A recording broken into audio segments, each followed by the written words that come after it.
Welcome जी। आज की movie देखते वक्त ध्यान रहे कि एक पल के लिए भी आपका ध्यान कहीं और न जाए, वरना मूवी की इंपॉर्टेंट ट्विस्ट आप मिस कर देंगे। दरअसल इस मूवी में आप आखिर तक क्लाइमैक्स को गैस नहीं कर पाएंगे, इसलिए एंड तक जरूर दिखेगा। तो चलिए जल्द ही देखते हैं ये मिस्ट्री मूवी जिसका नाम है नाइव्स आउट। मूवी की शुरुआत में हार्लन नाम के क्राइम नोवेलिस्ट का पोर्ट्रेट दिखाते हैं। हार्लन एक बहुत ही फेमस और धनवान राइटर है। उसने अपनी फैमिली के साथ मिलकर अपना 85th बर्थडे सेलिब्रेट किया था, लेकिन उसके अगले दिन फ्रान नाम की हाउसकीपर देखती है कि किसी ने हार्लन की गर्दन काटकर हत्या कर दी है। अब पुलिस आकर छानबीन करके इस नतीजे पर पहुंचती है कि ये कत्ल नहीं खुदकुशी है। लेकिन वहाँ पर एक प्राइवेट डिटेक्टिव आता है जिसका नाम है बेनोइट ब्लैंक। उसे किसी ने एक मोटी रकम भेजकर इस केस को इन्वेस्टिगेट करने को कहा है। पुलिस भी उसका साथ देने का फैसला करती है, लेकिन बेनोइट नहीं जानता कि उसे पैसे किसने भेजे। खैर, अब बेनोइट पुलिस के साथ मिलकर हार्लन की फैमिली के हर मेंबर से बात करता है और बातचीत में उसको पता चलता है कि हार्लन के अपने परिवार के साथ उतनी अच्छी रिलेशनशिप नहीं थी। हर कोई फिर अपना अपना वर्जन बताता है और पुलिस भी उन पर विश्वास कर लेती है। दरअसल हार्लन ने अपना बेटा, बेटी, बहू, दामाद, पोते वगैरह की गलतियां पकड़ ली थी और उन्हें वार्न भी किया था, लेकिन ये सभी लोग पुलिस को इस बारे में कुछ नहीं बताते और सिर्फ अपनी तारीफ करते हैं कि हम तो उनके साथ ऐसे रहते थे वैसे रहते थे। और यह है हार्लन का दामाद रिचर्ड। इसका एक औरत के साथ अफेयर चल रहा है और हार्लन ने उससे खुद वार्न किया था कि तुम खुद मेरी बेटी लिंडा को सच बता दो और उससे माफी मांगो, वरना मैं ये लेटर उसे दे दूंगा जिसमें तुम्हारे अफेयर के बारे में मैंने सब कुछ लिखा हुआ है। आगे पता चलता है कि हार्लन का बड़ा बेटा मर चुका है, लेकिन हार्लन उसकी पत्नी जॉनी और उसकी बेटी का खर्चा खुद उठा रहा था। हार्लन हर महीने जॉनी की बेटी की कॉलेज फीस को डायरेक्ट कॉलेज को क्रेडिट कर देता था, लेकिन जॉनी ने कॉलेज फीस के नाम पर एक्स्ट्रा बिल्स बनाए और हार्लन के मैनेजर से हर महीने पैसे लूटे थे। हार्लन को इसका भी पता चल गया और उसने जॉनी को डांटा कि ये आखिरी चेक है, इसके बाद मैं तुम्हें और तुम्हारी बेटी को फूटी कौड़ी तक नहीं दूंगा। यह है हार्लन का दूसरा बेटा वॉल्ट, जो कि हार्लन की पब्लिशिंग कंपनी को संभालता है, लेकिन उसने भी कंपनी के फाइनेंस में कई घोटाले किए होते हैं, जिस वजह से हार्लन ने उसे भी कंपनी से निकाल दिया था। अब आगे पता चलता है कि हार्लन की बेटी लिंडा का एक बेटा है, उसका नाम है रैंसम। वो अपने नाना जी के पैसों से ऐश करता है। हार्लन ने उसको बता दिया था कि वो अपनी जायदाद किसी और के नाम करने वाला है और फिर इस पर गुस्सा होकर रैंसम ने हार्लन को मारने की धमकी दी थी, पर वॉल्ट का बेटा उसकी बात सुन रहा था। वो पुलिस को बता देता है कि रैंसम भैया ने दादाजी को धमकी दी थी। अब डिटेक्टिव बेनोइट इनके स्टेटमेंट्स तो ले लेता है, लेकिन वो इतनी आसानी से उन पर विश्वास नहीं करना चाहता। अब घर के सभी लोग बताते हैं कि हार्लन को कुछ हेल्थ इश्यूज थे, जिसकी वजह से उन्होंने एक नर्स को हायर किया था जो रोज आकर हार्लन का ख्याल रखती थी और उन्हें रोज रात को एक इंजेक्शन लगाती थी। अब बेनोइट उस नर्स को बुला भेजता है और इस नर्स का नाम है मार्टा। बेनोइट कहता है कि मुझे एक बात समझ में नहीं आ रही है, इस परिवार के सभी सदस्यों को हार्लन के मरने से कोई ना कोई फायदा जरूर है, इसलिए मैं उनकी बातों पर विश्वास नहीं करना चाहता, पर मैं तुम पर विश्वास कर सकता हूँ क्योंकि तुमने बड़ी मेहनत से हार्लन की सेवा की थी और उसकी मौत से तुम्हें कोई फायदा नहीं होगा। ये कहकर वो मार्टा से कुछ सवाल जवाब पूछता है और वो हर सवाल का आधा अधूरा जवाब देती रहती है। तभी फ्लैशबैक में दिखाते हैं कि बर्थडे की रात को सोने से पहले हार्लन ने मार्टा के साथ बोर्ड गेम्स खेलने की जिद की थी। थोड़ी देर खेलकर मार्टा हार्लन को एक इंजेक्शन दे देती है जो वो रोज हार्लन को लगाया करती थी, लेकिन इंजेक्शन लगाने के बाद वो बोतल पर लिखा हुआ नाम देखकर बिल्कुल चौंक जाती है। दरअसल उसने गलती से हार्लन को मॉर्फिन इंजेक्शन दे दिया था जो कि बहुत ही कम डोजेस देना होता है, लेकिन उसने नॉर्मल इंजेक्शन समझकर उसको ज्यादा डोज दे दिया। फिर मार्टा टेंशन में उसका एंटीडोट ढूंढती है जो वो हमेशा अपने बैग में रखा करती है, लेकिन न जाने क्यों उस दिन उसके बैग में एंटीडोट नहीं होता। वो बेचारी परेशान होकर कहती है कि अगर 10 मिनट में एंटीडोट नहीं दिया गया तो आप मर सकते हैं हार्लन, मैं अभी एम्बुलेंस को कॉल करती हूँ। लेकिन हार्लन शांत होकर कहता है कि अगर तुमने फोन किया तो सबको पता चल जाएगा कि तुमने मुझे ओवरडोज दिया है, पुलिस केस होगा और तुम्हारी पूरी जिंदगी खराब हो जाएगी। ऊपर से तुम्हारी माँ इस देश में बिना परमिट के रह रही है, उन्हें भी पुलिस नहीं छोड़ेगी। क्या तुम यही चाहती हो? मेरी बात सुनो, तुम किसी को कॉल मत करो, जैसा मैं कहता हूँ बिल्कुल वैसा ही करो। अब क्योंकि हार्लन एक क्राइम नोवेलिस्ट है और मरने से 10 मिनट पहले भी वो अपने दिमाग में एक पूरा स्क्रीन प्ले तैयार करता है और मार्टा को इंस्ट्रक्शन देता है। उसी के मुताबिक मार्टा भी काम करती है, लेकिन हार्लन की माँ जो बहुत बूढ़ी है वो मार्टा को दीवार से नीचे आते हुए देख लेती है और उसको रोककर पूछती है कि अरे बेटा रैंसम, तुम इतनी जल्दी वापस आ गए क्या? दरअसल उम्र की वजह से वो ठीक से देख नहीं पाती और मार्टा को अपना पोता रैंसम समझ बैठती है। और अब प्रेजेंट में आते हैं, लेकिन मार्टा ये सब कुछ सोच रही होती है।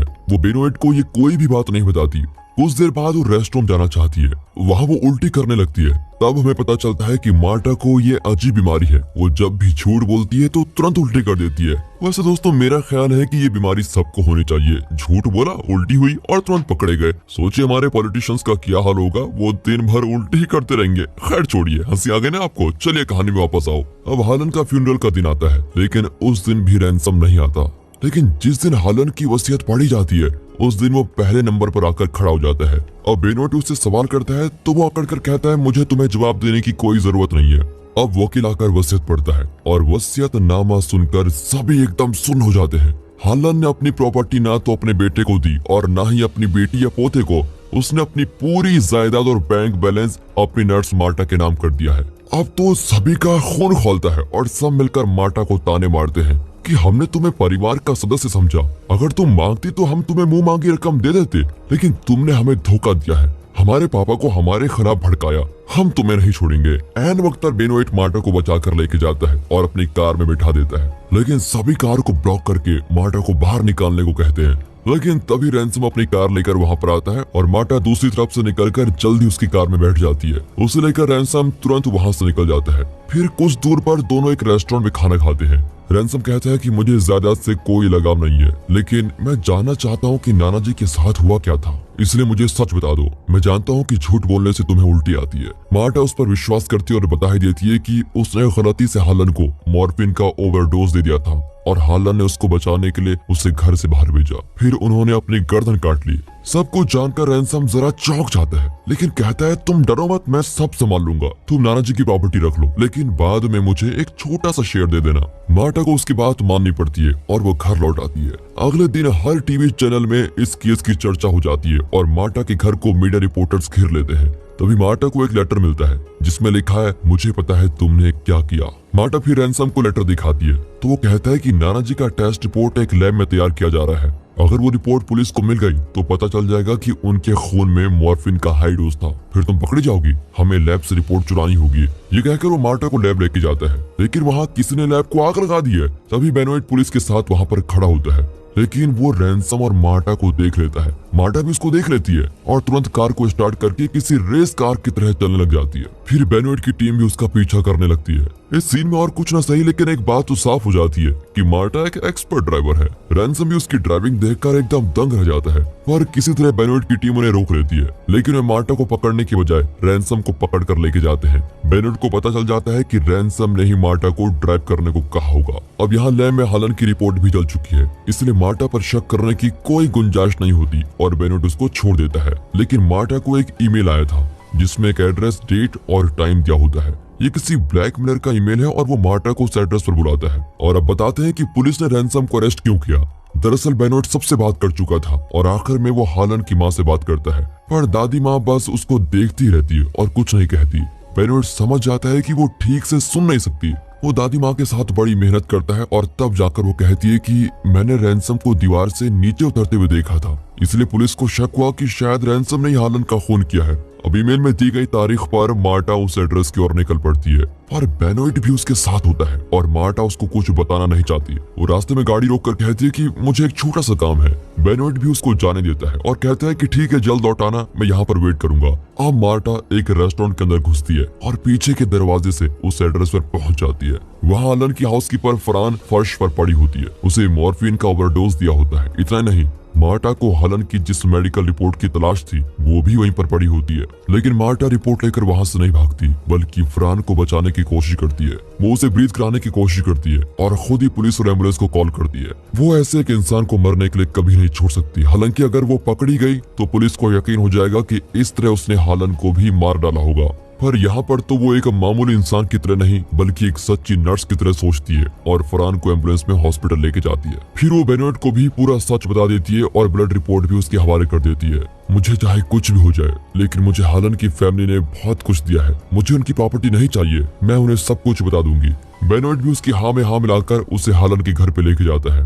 फिर मार्टा उन सब से माफी मांगती है और सच बताने जाती है कि अचानक बेनोइट उसको घसीट कर दूसरे कमरे में लेके जाता है। कुछ देर में पुलिस रैंसम को भी वहाँ पर लेके आती है। बेनोइट उस कमरे को लॉक कर देता है। दरअसल इस केस की शुरुआत से बेनोइट के दिमाग में एक पेचीदा सवाल था और वो ये है कि ऐसा कौन हो सकता है जो उसे इतने सारे पैसे देकर हलन के कत्ल का इन्वेस्टिगेशन करवा रहा है। लेकिन अब उसे अपने इस सवाल का जवाब मिल गया है। बोलो रैंसम, तुमने ही मुझे पैसे भेजे थे ना? तुम इस केस को इन्वेस्टिगेट क्यों कराना चाहते थे? सच बताओ। अब रैंसम का चेहरा एकदम उतर जाता है। वो चौंक जाता है कि बेनोइट को कैसे पता चला। तब बेनोइट मार्टा और पुलिस को बताता है कि बर्थडे की रात को रैंसम हालन से मिलने आया था और उनकी प्रॉपर्टी में हिस्सा मांग रहा था। लेकिन हालन ने उसकी बातों से तंग आकर बता दिया कि मैं अपनी सारी जायदाद मेरी नर्स मार्टा के नाम करने जा रहा हूँ। ये पैसा ही है जो तुम सबको बिगाड़ रहा है। जब पैसे नहीं रहेंगे तो तुम सब मेहनत करोगे और अच्छी जिंदगी जियोगे। रैंसम ये कैसे बर्दाश्त कर पाता कि प्रॉपर्टी उसे ना मिलकर एक नर्स को मिल रही है जो सिर्फ इस घर की नौकर है। तब उसने एक प्लान बनाया। पार्टी के बाद वो अपनी कार में बाहर गया, लेकिन कुछ ही दूर पर अपनी कार रोक दी। फिर वो गेट के सीसीटीवी कैमरा एंगल से बचकर पीछे की तरफ पैदल आया और दीवार पर चढ़कर हालन के कमरे में गया। वहाँ मार्टा के बैग से उसने मॉर्फिन और नॉर्मल इंजेक्शन की बोतल निकाली। उसने लेबल एक्सचेंज कर दिया ताकि मार्टा नॉर्मल इंजेक्शन समझकर मॉर्फिन का ज्यादा डोज हालन को दे दे। रैंसम इतना शातिर था कि उसने बहुत आगे की सोची। उसने मार्टा के बैग से मॉर्फिन का एंटीडोट भी निकाल दिया ताकि अगर मार्टा को पता चल भी जाए कि उसने गलत दवा दी है तब भी वो हालन को बचा ना पाए। इतना बताकर बेनोइट मार्टा से कहता है कि हालन की मौत वाकई खुदकुशी है। मार्टा, तुम इतनी अच्छी और ट्रेन नर्स हो कि तुम कभी गलत दवा उठा ही नहीं सकती। शायद तुम्हारा ब्रेन दोनों दवाइयों के गाढ़ेपन को बखूबी पहचानता है, क्योंकि तुम हालन को ये इंजेक्शन कई 100 बार लगा चुकी हो। तुम अनजाने में भी किसी का बुरा नहीं कर सकती। ये तुम्हारा नेचर है और इसीलिए अपनी परवाह न करते हुए तुमने फ्रान की भी जान बचाने की कोशिश की। लेकिन रैंसम पर खून का इल्जाम जरूर लगेगा क्योंकि उसने हालन को मरवाने के लिए इंजेक्शन लेवल को बदल डाला। अगर उसने ऐसा नहीं किया होता तो आज हालन जिंदा होते। लेकिन रैंसम ने ऐसा किया क्यों? दरअसल उसे पता चल गया था कि हालन अपनी जायदाद मार्टा को देने वाला है और वहाँ की कानून के अनुसार अगर मार्टा को जायदाद मिल भी जाती और फिर पता चलता कि उसने जायदाद के मालिक का खून किया है तो खूनी को विक्टिम की जायदाद कभी नहीं मिलती और विक्टिम की फैमिली को प्रॉपर्टी का इक्वल शेयर मिलेगा। रैंसम ये कानून बखूबी जानता था, इसलिए उसने मार्टा को खूनी ठहराने की पूरी कोशिश की थी। लेकिन शुरू में जब पुलिस ने इसे खुदकुशी बताकर केस बंद करने की कोशिश की तो रैंसम घबरा गया कि उसका प्लान तो फ्लॉप हो गया। इसीलिए इस खुदकुशी को कत्ल का केस बनाने के लिए उसने बेनोइट को इस केस में इन्वॉल्व करवाया और उसको बहुत बड़ी रकम भेजी। ठीक है, ये बात तो पता चल गई, लेकिन मार्टा को ब्लैकमेल लेटर किसने भेजा था? दरअसल हालन के फ्यूनरल वाले दिन सभी चर्च में थे और हाउसकीपर फ्रान घर पर अकेली थी। तभी रैंसम छुपकर हालन के कमरे में गया और उसने मेडिसिन लेवल को ठीक करने की कोशिश की ताकि पुलिस को शक न हो। लेकिन फरहान ने उसको देख लिया था और उसने रैंसम को एक ब्लैकमेल लेटर भेजा था, लेकिन रैंसम ने वो लेटर सीधे मार्टा को भेज दिया।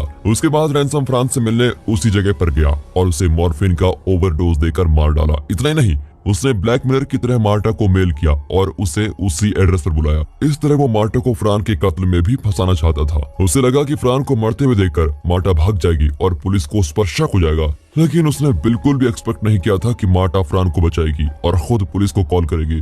रैंसम की ये कैलकुलेशन बिल्कुल गलत निकली, पर अब रैंसम अकड़कर कहता है कि ये सब मैंने ही किया है, इसका तुम्हारे पास क्या सबूत है? और तभी मार्टा को हॉस्पिटल से कॉल आता है। मार्टा की बातों से पता चलता है कि फ्रान बच गई और वो हॉस्पिटल में पुलिस को अपना स्टेटमेंट दे रही है। ये सुनकर तो रैंसम को बड़ा गुस्सा आता है और वो अकड़कर मार्टा को डांटने लगता है। फिर वो जोश में आकर सच बता देता है कि हाँ, मैंने ही नाना जी का इंजेक्शन लेवल बदला था और मैंने ही फ्रान को भी ओवरडोज दिया, पर तुम होती कौन हो हमारी ज्यादा हड़पने वाली? इस तरह वो खुद सब कुछ कबूल कर लेता है।